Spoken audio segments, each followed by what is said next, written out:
Hello everyone, a very warm welcome to this live webinar, this Academy session called Tips and Tricks to Build Powerful Interactive Reports in SMI. My name is Jack Schaper, consultant with Westbury, operating from our Amsterdam office, and I'll be doing this session this afternoon. As with all academies, I will first present the case at hand, go through it, and at the end I will open the lines for any questions or remarks that you may have. Let's have a look at what we're doing today. Building interactive reports. This Academy really builds on the session that was hosted 2 or 3 weeks ago that dealt with the use of input controls, element linking and hyperlinking to make reports interactive both internally and via links from one report to another. And this Academy again builds upon that. And what we'll do today is use these functionalities to create an interactive report, and I'll be giving some tips and some hints along the way as well. Okay, just to refresh the memory, basically we are talking about 3 functionalities. One is input controls, where you can use the input control pane in the report to create interactive filters and filter either a part of the report or all the data on the page using these filters. Element linking is similar but more advanced in the sense that you can actually filter report blocks based on information in another report block, like clicking on a value in a chart would filter the information in the report. And also it's possible in the case of element linking to filter any other lists that you have in the report based on the value selected through the element link, which is not possible in input controls. One of the issues, if you will, with input controls is if you have 3 input controls and you select the value from the first one, that does not influence the values in the second and the third input control, leaving you with values that you can filter on which are no longer applicable or may no longer be applicable. The advantage with element linking is that you can work around that.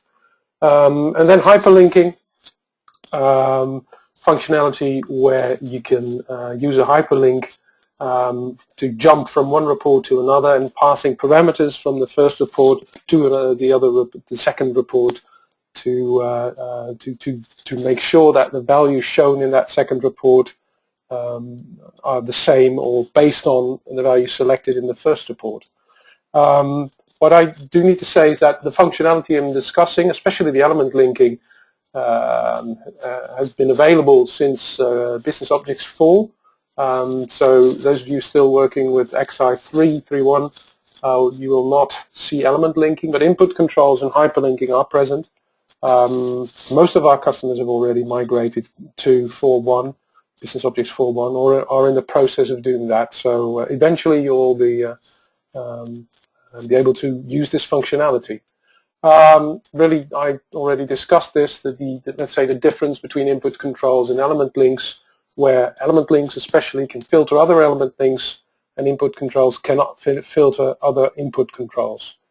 The case at hand is this. We want to create an interactive report that shows open incident aging in a number of ways, and we want to be able to filter that by assignment group, by service, by aging bracket, and then drill down to various levels of detail. And finally, at the lowest level of detail, use a hyperlink to jump into a detailed report for, in this case, open incidents by assignment group. So that's the case that we will be going through. All of this, this whole report can be created through Web Intelligence, either the Java version or the rich client version. In this case, I'll be using the Java version. And what I'll do is actually use a template report that I already created, which does not contain any data. Well, it contains one example table, but it's really about the layout of the report that I want to reuse. So in this case, I'll use the landscape version. Immediately go into modify mode.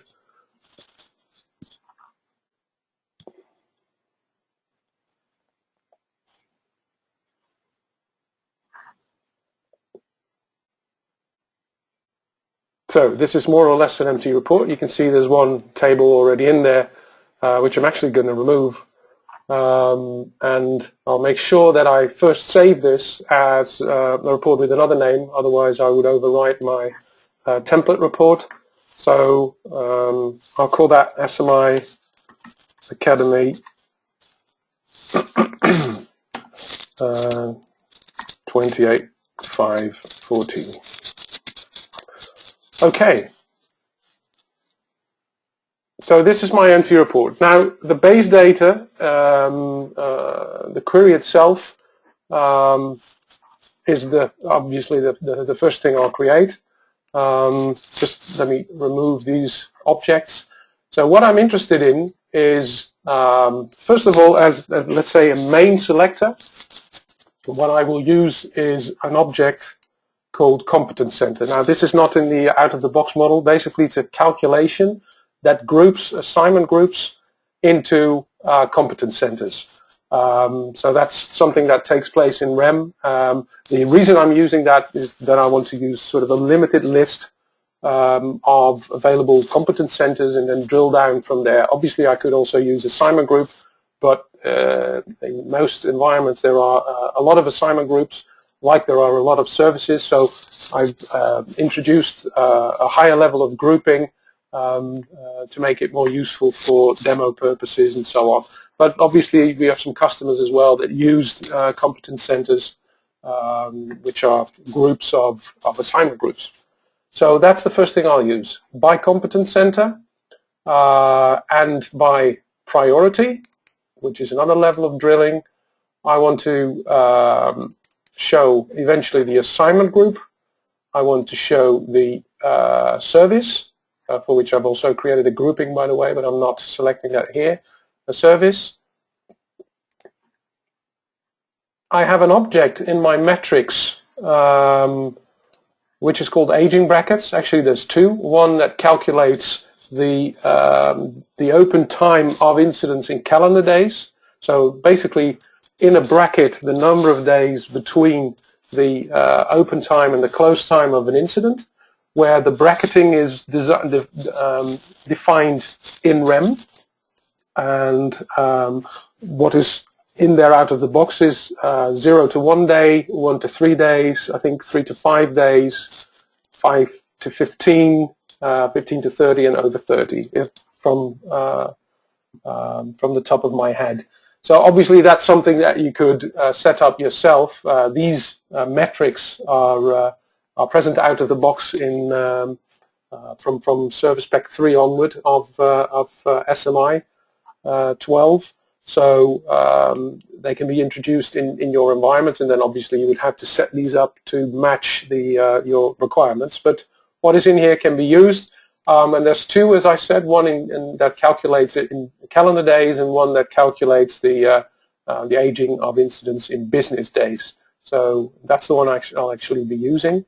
And then obviously I would also like to see the number of incidents, and I'm going to limit this to all open incidents. So I'm interested specifically in the aging of open incidents.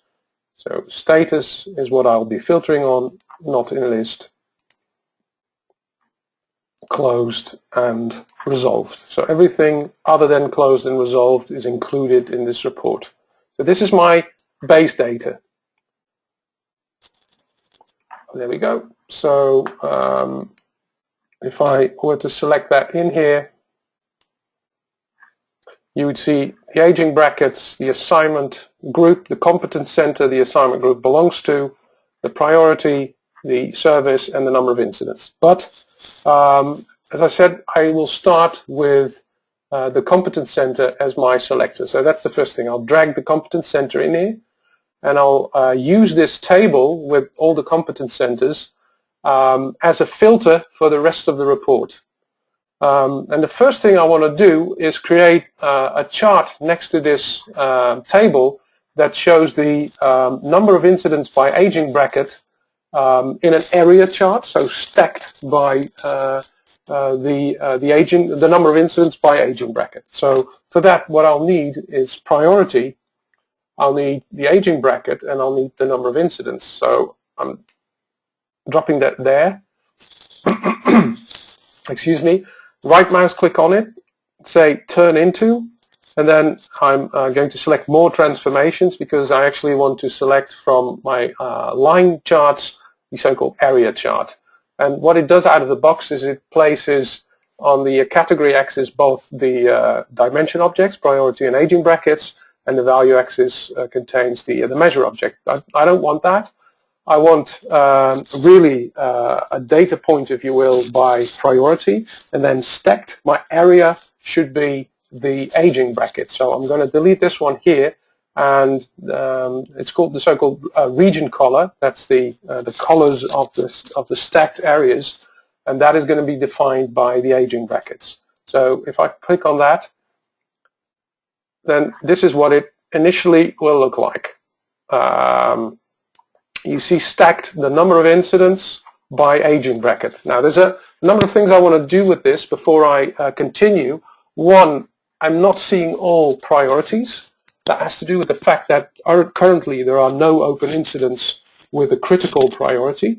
So I want to introduce that as a sort of a dummy value to make sure I always have all the data points, all the priorities in there. And another thing is that the order in which the aging brackets is shown is sort of alphabetical, and I want to change that into something that is in an ascending order. So I'm going to do these two things first. One, I'm going to introduce a dummy value. So this is a tip, if you will. If you want to make sure that you always see all priorities, what you would need to do is add another query in the report. Select the universe that you want to use for these priorities. In this case, from HP Service Manager, the Incident Management Universe, the one I'm already using. And the only object I'm selecting in there is priority. So I can rename this and call it all priorities. Now what I'm going to do in the report, as soon as I've retrieved that information, it tells me what do you want me to do with this new data, and I say, okay, I'm not going to put this in the document currently, so the last one, okay. What you see, what it already did is it created a merged dimension of both the priority from the first query and the priority from the second query. So because I created two queries on the same universe, and I have two identical objects, the default behavior here is that it merges it into two dimensions, basically adding the priorities together. And if I now go into my chart, select Assign Data, and replace the priority that was already there with the merged priority, you can see that critical will actually appear. So that's a way of always making sure that you have all the data, sort of creating a dummy value, if you will. Another thing I wanted to do is change the sorting order here. Now, to do that, in a chart, you will need to go into structure mode and then go into analysis, and you have your sort available. And I can then say I want to sort on aging brackets, but more specifically I want to introduce an advanced sort on aging brackets because I want to determine the order of the values manually myself. So I said there was also 0 to 1 and 1 to 5 days or something, that there's no values in my demo database for that, so that's where they're not appearing. So I could, like I did for priority, add another query that retrieves all aging brackets. I'm not going to do that right now. So this is the order I want to show it in. Click on OK. and then in the report I can go back to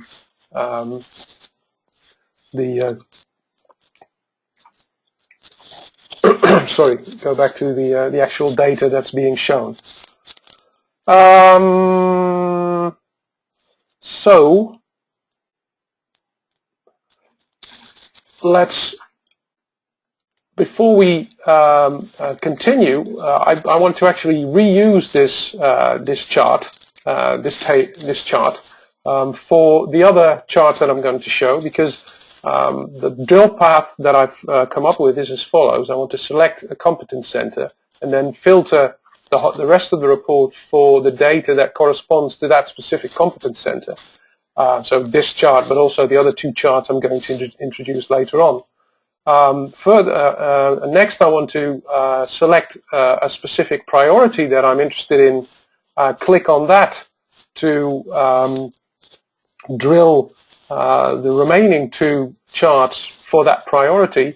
Then this chart that I'm going to introduce here, which actually will show the incidence by assignment group for the competence center and the priority, I will then use to drill the last one that I'm going to place here, which is by service. So I can drill down from all the data. Eventually, originally it will show all the data, and then drill down eventually to by assignment group, by service, the aging brackets, and then create a link that brings me to a detailed report. But I want to reuse this chart all the time, so I'm making sure that before I copy it, that it looks like the chart I want to use, and then I can change it from there. So I'm going to chart style. I'm changing this into fleshy style, like so. And then over here I'm going to, in my, maybe I was going a bit too quickly there. If I go into format chart for this specific chart, I can arrange a number of things. One, I want to go into palette and style and make it look a little bit more flashy. So I'll introduce some lighting and shadows, like so. I'll go to legend and make sure that my legend is shown at the bottom over here, so at the bottom. And lastly, I'll go into title and I'll introduce a title. Now, later on, I will show you how I can make that title interactive, in the sense that when I select a competence center, I can show the selected competence center in the title of this chart. I'll do that a little bit later, but like this, okay.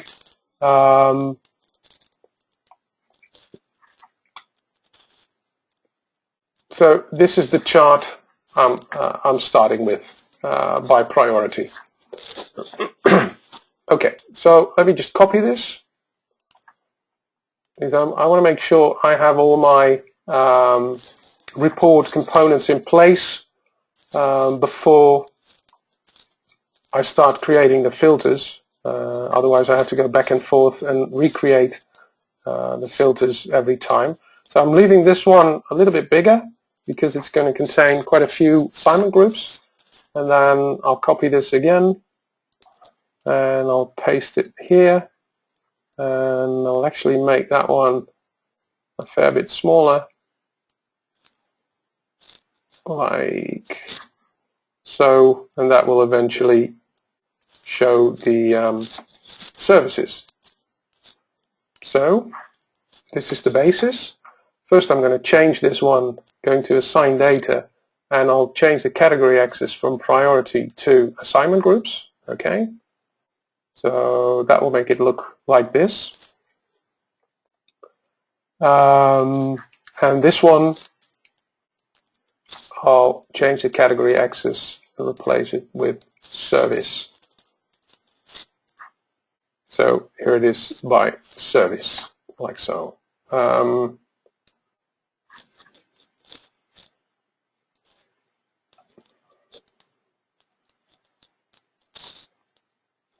I'll probably need to make sure that the labels here are a little bit smaller in size, because you may or may not see it, but it's not actually showing all of the labels currently because it doesn't fit, and I can get it to fit. Maybe if I change this to size 6, they will actually fit.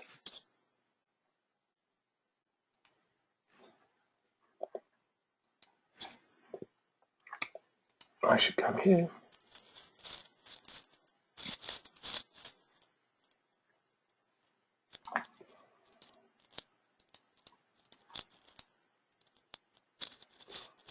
No, changing the wrong ones. Well, we'll see you later on when we start filtering what happens. So I have my basic block set up. One more thing I want to do, I want to actually sort this chart here and this chart here on the number of incidents in a descending manner. So I can immediately go to the left-hand side of the chart and see which groups have the most incidents and which services, and where the longer, the bigger aging brackets are present. So I can introduce a sorting order there, going to structure mode like we did before, go to analysis, sort, and introduce a descending sorting order on number of incidents, both here and in this chart as well. So let me just go back to the data, and now you can see it shows it in a descending order. So now we're going to create the element links. Element link number 1 is placed on this table here, competence centers. So I right mouse click on it, so not select publish as a web service, I'm sorry, but go into linking and then say add element link. Now I want to select competence center as the basis for my element link, which basically is a filter.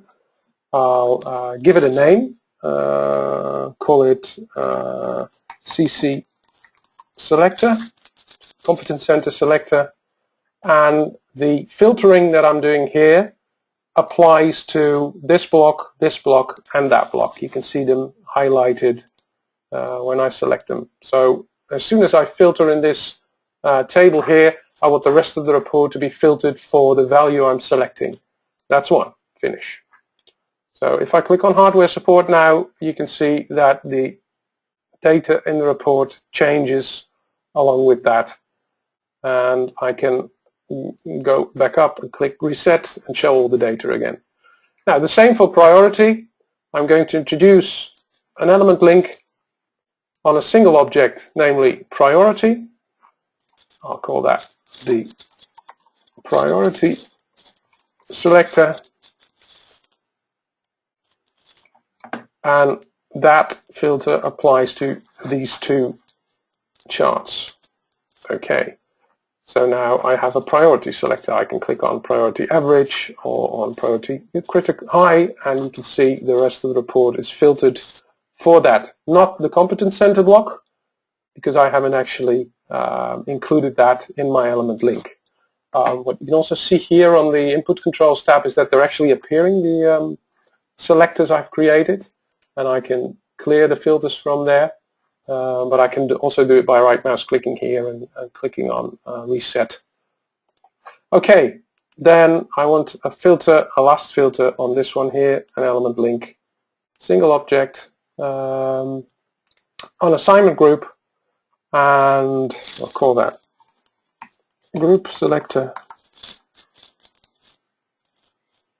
And now I can make two decisions. I can either apply this only on this block here, or I could say, well, if you start from here rather than from the priority chart, you would also want to filter the priority chart based on the assignment group you're selecting. So that's two choices you can make there. I'll just leave it at this. So you work your way from the top left-hand side to the right to the bottom. Do it like this. Okay, so what we have now is an interactive report where I can start here from application support, select the priority I'm interested in, select the group I'm interested in, and then see the aging brackets by service. finally completely filtered for all the values before that. Okay, now what I wanted to show you, there's two things, two tips. One, how can you make this title here interactive? So really what I want to do is go into Format Chart, and if I do that from within the title block, I immediately end up in the title design. You can see the actual title is here, which is a formula. So you can go into the formula editor and say, for example, the title I want to show there is number of open incidents by priority for a space, and then I'm going to concatenate that with the selected competence center. Now there's one problem. If I do it like this and I haven't filtered anything, then it's going to try to put all the competence centers in this one variable, which is not going to fit and doesn't need brackets either.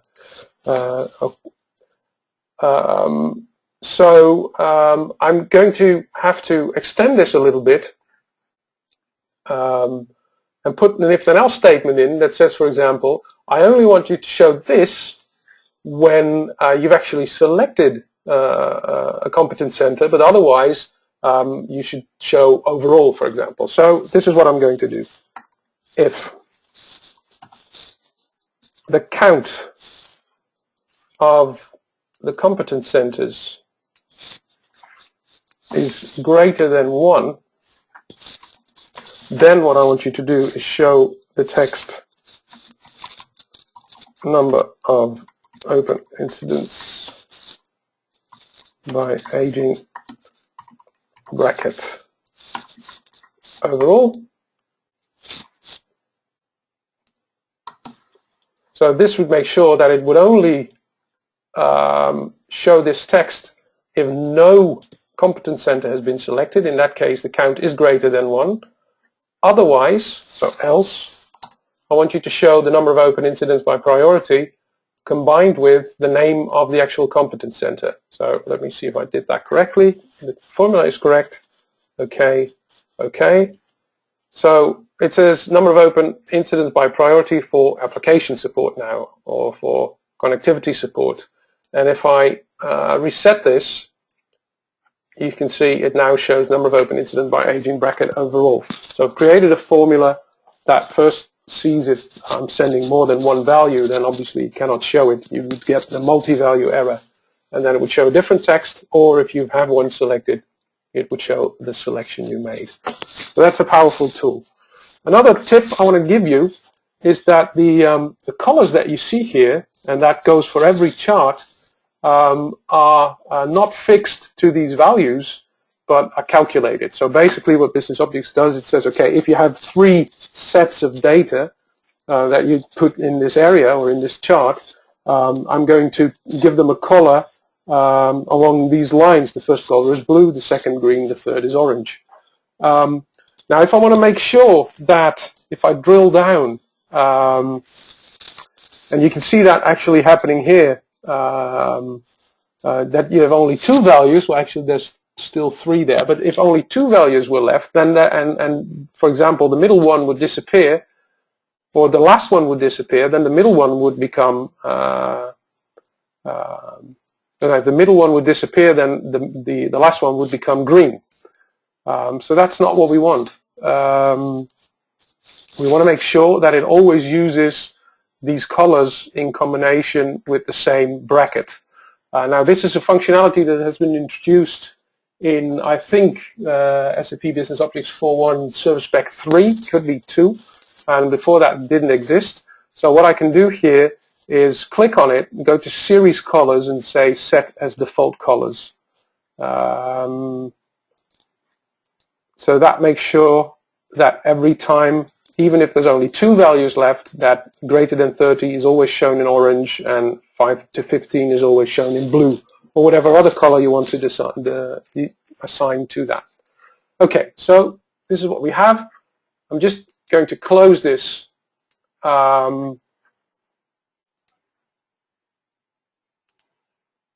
these are best viewed in just in viewing mode, I should say. So this is the one I just created. So there we go. There's our report. Go to average, select a specific group, and everything is filtered. And you can see it now shows two values, but they're still using the correct colors. So most of the report is done. I want to do one more thing. I want to introduce a field here that contains a hyperlink that allows me to drill down into a detailed report for the selected assignment group. I've already created that report, so it's a simple report that shows the details of open incidents for that assignment group and the priority, by the way. It has two prompts, one for assignment group and two for priority. And so basically what you're doing is you're linking from this report through the open document function of business objects to the other report, providing both the priority, which is 3 average in this case, and the group, which is data management in this case, as input into the prompts of that report. So how would you go about doing that? Well, first you would need, in this case, a list of all the assignment groups.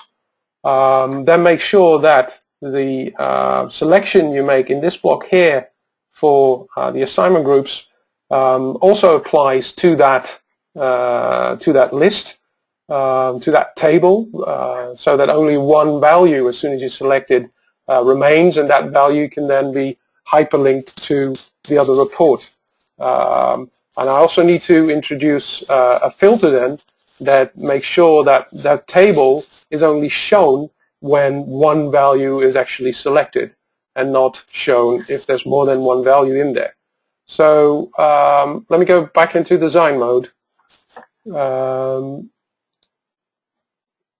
Create a table for the assignment group. So I should do that in the report body. So I'm selecting assignment, dropping it there. Again, not very good. Like so. Where's it putting it? On page 3. It shouldn't. Let's make this a little bit smaller. See if I can do it like this. That's odd.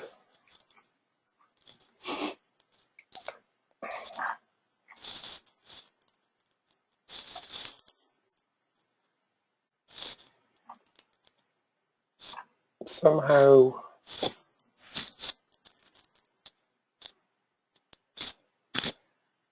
I think this has to do with the HTML mode I'm in. So let me just open this in the Java report panel, modify it.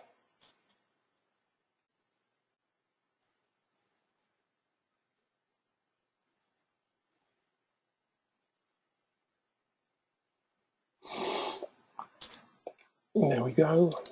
See if that matters. So I'm going to drag this in here. Yeah. So I was in, because I opened the report in view mode and then went to design, I was in HTML mode, which is not, does not have 100% of the functionality that the Java report panel has that we're in currently. So that was the reason for that. So now I have this, this assignment group table here. And I want to make sure that the filter I select here also applies to this table. So that's the first thing I'm going to do, is I'm going to edit this link, go to dependencies, and make sure that it also applies to this vertical table block 5, as it's called right now. Click on that, and you can see there's only one value left here, operations, which is the one that was selected here in the group selector. So that's 1. 2, I need to insert a hyperlink in here now. And 3, I want to make sure that this table only shows up when an actual filter is created. So I can go right mouse click on that and say format table. So I need to select the outer frame, say format table, And what you can see here in general is that there's a field there, or a window there, that allows you to enter a formula that would hide the table when a certain formula is true. So the formula I'm going to use is if count assignment is greater than 1. And that's all there is to it. I was going to say, not if, just count assignment greater than 1. Okay. So this is my formula. Hide this table when the count of assignment groups in it is greater than 1. Okay. So currently it's showing it. If I'm now clearing my group selector filter, you can see that the table now disappears. So it will only appear when I make a selection. There you go. There it is. Sorry. So again, I'm going to save this, and I'm going to open it in view mode because I want to be in HTML mode when I actually insert the hyperlink, create the hyperlink. I don't know, those of you that attended the last academy know that you have to go into HTML mode in order to be able to use the create hyperlink or document link wizard, which is not available if you're in Java mode. Don't ask me why. It's the way that it's always been in Business Objects and still is. But from here, if I go into design, I can actually click on it and say add a document link, and then I end up in the wizard. That's what I want. I want to use this value here and forward it to another report, as I said, that refreshes with that assignment group and with the selected priority. So I'm going to browse to that document, which I called the SMI Academy Assignment Drill Down Report. It then asks me which prompt do you want to the selected cell to answer. In this case, obviously the assignment group. Enter assignment was the prompt I created there. And the enter priority prompt is entered with the object priority. There we go. I want to refresh that report on open, which is very important. Otherwise, obviously, it wouldn't send the, it wouldn't use the prompts. The document format is default, meaning it opens it in Business Objects format in the same mode that you're already in, but in a new window. And you can introduce a tooltip. Click to drill to detail report for selected group and priority. Something like that. Okay. There we go. I don't think we have a priority selected yet.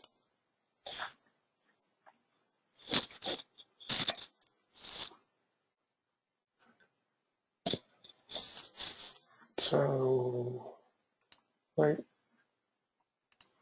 Let's reset all the filters. Okay, so save this report. I'll just go through this, select SAP Management as my group. Then I'm interested in average. I can see that we have 38 open incidents that have been open more than 30 days. So I'll click on average. I then get a list of the assignment groups that have open incidents assigned to them for that selected priority. And I can see, for example, that the desktop group here has 4 incidents that have been open longer than 30 days. So I'm interested in desktop. I get 2 values here. I made a little mistake, but it will still work. And you can see the incidents for desktop, which is 5 in total, and 4 of them are shown in orange for service. So now if I click on this link, it will open the report for the group desktop and the selected priority average. And as you can see here, it now shows the details of all open incidents for that assignment group and that priority. I can limit this further to specific service, for example, because I've created some input controls here as well. and maybe look at specific aging brackets, or everything greater than 30 days for application services, which is these 5 incidents. So really this brought me from, let's say, high-level data for the total number of incidents by open incidents by aging bracket, and it allows me to eventually drill down into the level of detail of individual incidents for the selection I made. So that concludes this academy. Let me open the lines, which is always a little bit cumbersome.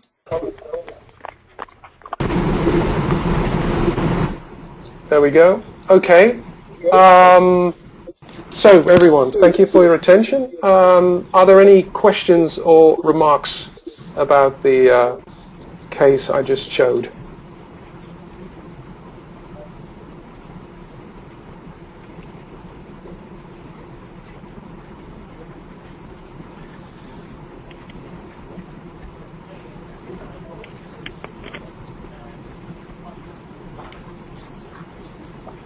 No, no questions? Do you think this is a useful feature in your reports? Or can be?